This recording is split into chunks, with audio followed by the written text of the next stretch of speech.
Բարի գալուստ բուժատետեր։ Ձեր ձեռքին հենց հիմա սուրճի բաժակ է։ Սպասեք, դեռ մի խմեք այն։ Գիտեք, որ աշխարհի բնակչության 99.9%-ը սուրճը խմում է բոլորովին սխալ, վնասելով սեփական օրգանիզմը, հետո էլ զարմանում է, թե որտեղից հայտնվեցին անկնությունը, ստամոքսի ցավերը կամ քրոնիկ հոգնածությունը։ Այսօր մենք միասին բացահայտելու ենք սուրճի մասին ամբողջ իրականությունը։ Մեծագույն սխալները, ինչպես ենք մենք թունավորում ինքներս մեզ ամեն օր։ Եկեք անկեղծ լինենք։ Ինչպես է սկսվում ձեր առավոտը։ Աչքերը հազիվ բացած դեռ անկողնում վազում եք խոհանոց, միացնում սրճեփը եւ դատարկ ստամոքսին լցնում եք առաջին թուն բաժակ սուրճը։ Շնորհավորում եմ, դուք հենց նոր սթրեսային հարված հասցրիք ձեր մարմնին։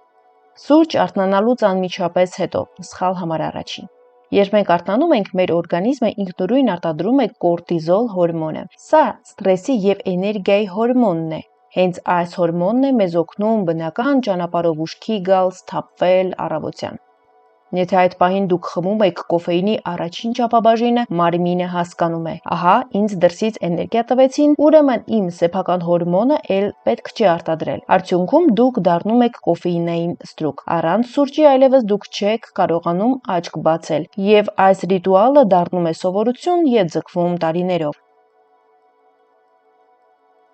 Սխալ համար երկրորդ՝ սուրճ դատարկ ստամոքսին։ Սուրճը թթվային ըմպելիք է։ Դատարկ ստամոքսին հայտնվելով այն գրգռում է լորձաթաղանթը, ստիպում է ստամոքսահյութ արտադրել, երբ այնտեղ մարսել ուտելիք չկա։ Հետևանքը լինում է այրոց, իժոգան, գաստրիտը, իսկ հետագայում նաև ստամոքսի խոցը։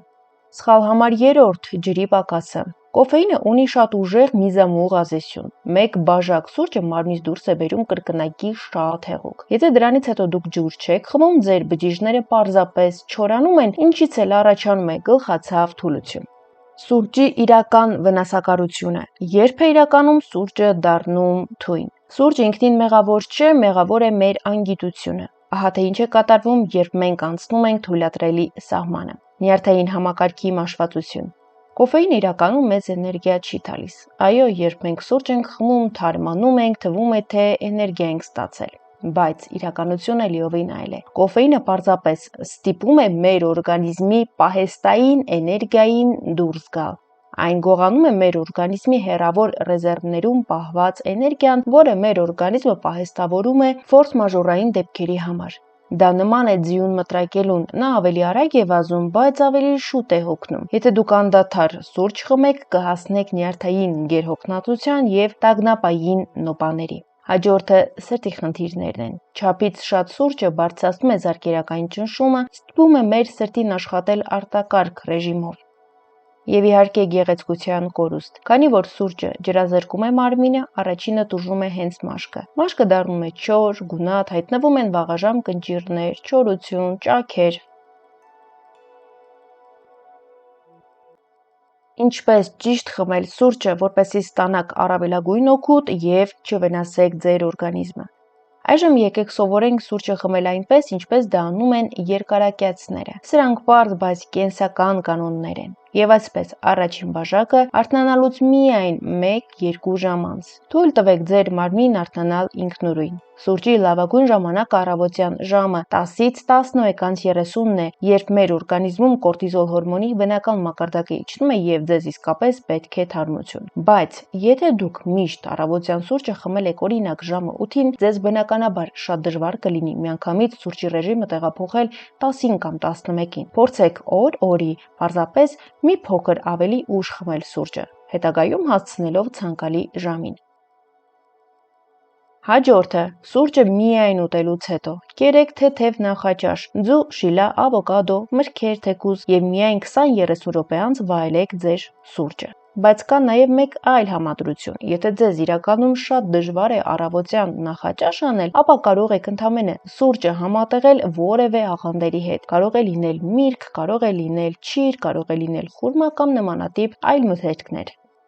Երրորդ՝ ջրի ոսկե կանոնը։ Սուրճի ամեն մի բաժակի հետ պարտադիր պետք է խմել մեկ մեծ բաժակ մաքուր սենյակային ջերմաստիճանի ջուր։ Սա ձեր օրգանիզմում կվերականգնի ջրային հավասարակշիռը եւ կպաշտպանի սիրտը կտրուկ ծանրաբեռնվածությունից,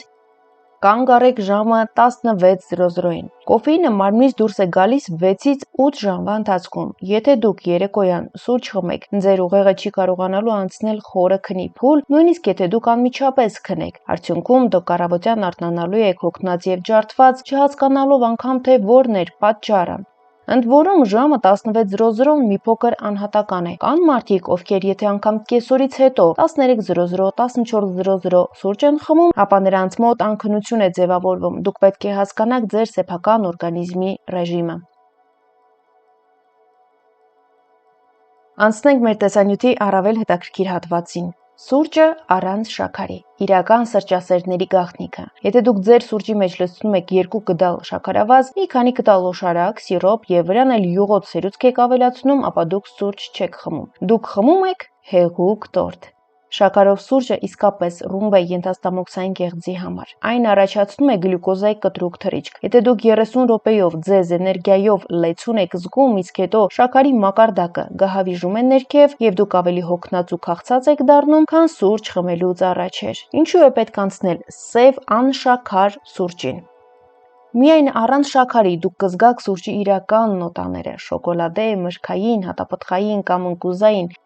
նիհարեցնող ազդեցություն։ Մաքուր սև սուրճը ունի գրեթե զրոյական կալորիականություն, ընդամենը 2 կիլոկալորիա։ Այն արագացնում է նյութափոխանակությունը եւ օգնում է այրել ճարպերը։ Կախվածության նվազում։ Առանց շաքարի սուրճը չի գրգռում ձեր ուղեղի հաճույքի կենտրոնները այնպես, որ ձեզ ստիպի օրական 5 բաժակ սուրճ խմել։ Ամեն ինչ ճիշտ է, երբ ամեն ինչ ճիշտ է։ Սուրճի աստվածային օգուտները։ Սուրճի անհավանական օգուտները։ Եթե դուք հետևում եք վերը նշված կանոններին եւ խմում եք օրական 1, 2, մաքսիմում 3 բաժակ մաքուր սև սուրճ, ապա ձեր օրգանիզմը ձեզ շնորհակալություն կհայտնի։ Ահա թե ինչ բարիքներ է այն տալիս։ Ուղեղի սուպեր մարտկոց։ Սուրճը բարելավում է հիշողությունը, բարձրացնում է տրամադրությունը, արագացնում է մեր ռեակցիաները։ Գիտնականները ապացուցել են, որ սուրճի սիրահարները 65%-ով ավելի պաշտպանված են ծերունական թուլամտությունից, Ալցհեյմերի հիվանդությունից։ Երկարակեցության աղբյուր։ Սուրճը հարուստ է հակաօքսիդանտներով։ Այն օգնում է մեր մարմնին պայքարել ներքին բորբոքումների դեմ եւ երկարացնում է բջիջների կյանքը։ Լյարդի պաշտպան։ Սուրճը լյարդի լավագույն ընկերն է։ Այն զգալիորեն նվազեցնում է ցիրոզի եւ լյարդի ճարպակալման ռիսկը։ Իսկ ինչպես ճիշտ ընտրել սուրճը։ Խանութի թակարդները։ Դուք կարող եք ամեն ինչ ճիշտ անել, բայց եթե խմում եք անորակ փչացած սուրճ, օգուտի փոխարեն միայն վնաս կստանաք։ Մեկ ընդմիշտ մոռացեք լուծվող ռաստվարիոմի սուրճի մասին։ Դա քիմիական մշակման ենթարկված սուրճի արտադրության թափոններից ստացված փոշի է, որտեղ օգտակար ոչինչ չկա։ Ահա թե ինչպես ընտրել իսկական առողջարար սուրճի հատիկներ։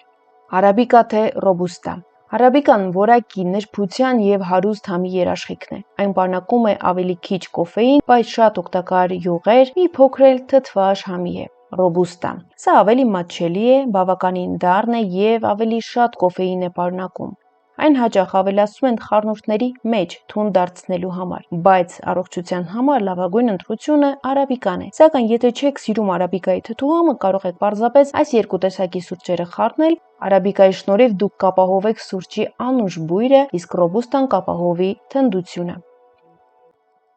Սուրճը թարմ սնունդ է։ Տապակելուց հետո այն օգտակար հատկությունները պահպանում է ընդամենը 3-ից 4 ամիս։ Խանութում տուփը վերցնելիս մի նայեք պիտանելիության ժամկետին, քանի որ այն սովորաբար 2 տարի է, այլ փնտրեք սուրճը բովելու հստակ օրը։ Եթե անցել է կես տարի, ապա այս սուրճը արդեն մեռած է եւ կորցրել է իր ուժը։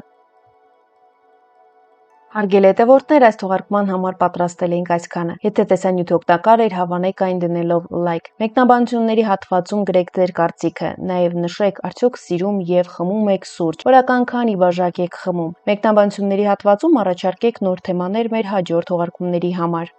Կիսվեք տեսանյութով ձեր սուրճ սիրող ընկերների հետ եւ բաժանորդագրվեք մեր ալիքին, որպեսզի բաց չթողնեք հաջորդ հետաքրքիր տեսանյութերը, որոնք ձեր առողջության մասին են։ Լավ եղեք եւ ամուր մնացեք։ Մինչ նոր հանդիպում։